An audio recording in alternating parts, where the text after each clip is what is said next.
Hello, welcome to the sideboard here at the StarCityGames.com New Jersey Invitational, brought to you by Ultimate Guard.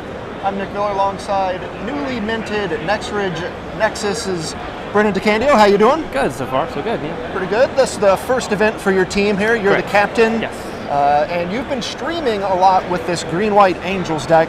You've put up some pretty absurd results from your posts and from watching. Talk about how you came to this deck, and then we'll go over the card-by-card selections. Sure. Well, it started in a Facebook group with a lot of the people who I'm teaming with, mentioning things for regionals. And one of the things we posted about was the Green-White Tokens deck. And Emma Handy actually posted a list with more Angels in it to kind of go over the top of it. It had a few differences. It was playing Visionaries over some of the other things, but I really liked the idea because I felt like Green-White had just won the Open in the hands of OSIP. Yep. And it still was doing really powerful things for the format, but I feel like it needs to go a little bit harder against the Emrakul decks because they can definitely overpower you. You guys are both playing the mid-range strategies, so streamed with us a bunch the past week and have ironed out, I would say, about 12, 13 leagues of playing over hundreds of hours. I don't know how long it is testing, but it's been pretty well. Right, so we have all the cards you expect from like the Green-White Token shell, Oath of Nissa, Sylvan Advocate, Handerback Walker, Tremoka's Command, and then the Planeswalker package of Gideon Nissa and Nissa Vastwood Seer. Right. But then you're kind of doing what these white-black and these Naya Angels or Legend shells have been doing, and you've got your own Thalia's Lancers package here, along with, of course, combining to make Bracella between the two Angels, Avacyn, and then Sigarda here as well. Yeah, Sigarda, it was one of the latest additions to the deck. It was brought up as a way to give yourself hexproof. And the only reason that's important in this format is because Emrakul. Like, this deck doesn't have many ways to deal with Emrakul main deck. You can only Tragic Arrogance it away. And if they take your turn and cast Tragic Arrogance, it's really bad. Yes. Like, to decide which ones you get rid of and keep, it's like them casting it on their turn for free. But Sigarda stops them from taking your turn, so as well as being a good creature against the blue-red decks. I think Todd Anderson won the Classic one last week. Just stops you from getting burnt out. But right, and we haven't seen Green-White Tokens a lot since the Pro Tour, where all of these Emrakul decks have been running around.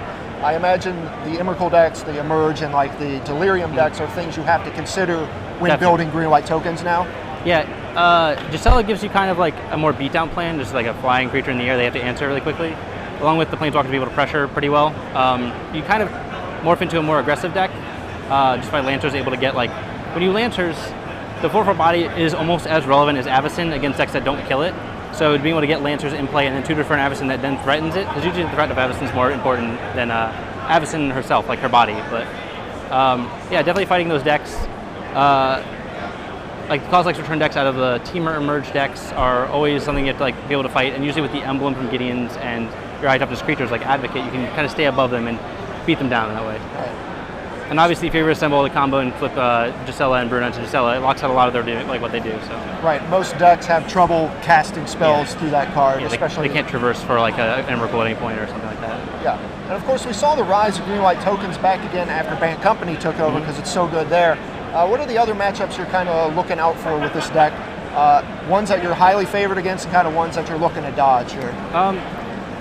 You're very good against human variants against Collected Company. I actually had a very good win rate against Collected Company specifically, is once I put the Tragic Arrogance back in the main deck. I don't really like the card, but I feel like it's necessary for the format. But humans, any Band Company decks, Black-White Control, those are all decks I'm very comfortable playing against. The Black-Green Delirium deck doesn't pressure you too much, and their endgame is an Elder Deep Fiend, which is the only card I'm really afraid of. Emrakul can happen, but it's usually way too slow. But it takes like a Deep Fiend into an Emrakul to really put you back, where you can't play some of your big things to get back on the field. Right.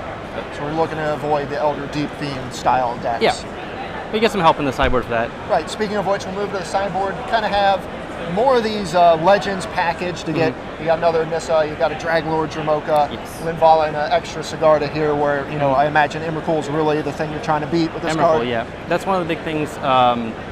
Also, surprisingly enough, against the cat pack decks, I guess, the demonic packs, they try to give you something, they can't give you the card if you have hexproof, which is really neat. Another interaction that comes up, if they've chosen the two modes of draw 2 and drain for 4, and you play Sigarda and it goes to their upkeep, they can't choose to make you discard 2, so they have to choose to lose the game before they get a chance to respond. Right, so it has a little utility all over the place. Kind of fun. All right, we got a Pulse Marissa and of course the Evolution Leap here.